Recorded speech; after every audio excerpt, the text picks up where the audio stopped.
tant les automobilistes agacés n'ont, semble-t-il, que faire des raisons de cette grève. Et pourtant, ça fait déjà 10 jours que les dépôts pétroliers les plus importants du pays sont bloqués. Bonjour Maximilien Carlier. Bonjour Fanny, bonjour à tous. Correspondant d'Europe 1 dans les Hauts-de-France, région la plus touchée par cette pénurie de carburant. Chez vous, on a même dû puiser dans les stocks stratégiques. Les autorités ont réquisitionné certaines stations pour les secours. Vous vous trouvez, Maximilien, devant le dépôt de carburant des Flandres, dépôt Total à Dunkerque, l'un des plus importants des Hauts-de-France.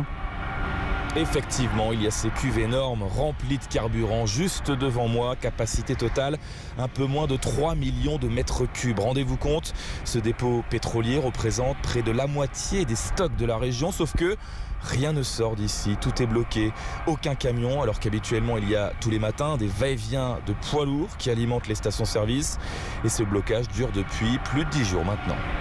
Maximilien, quelle est l'ambiance autour de vous devant ce dépôt ? Alors ici, pas de piquet de grève, on ne brûle pas de pneus, il y a 130 employés en CDI dans ce dépôt et entre 80 et 100% de grévistes. Leur revendication, augmentation des salaires, plus d'investissements sur le site. Cédric Decriem, secrétaire du CSE-CGT. Le but n'est pas de, entre guillemets, faire chier la population, loin de là. Malheureusement, c'est l'impact qui est causé par la grève. Aujourd'hui, on a une inflation qui est à hauteur de 10%.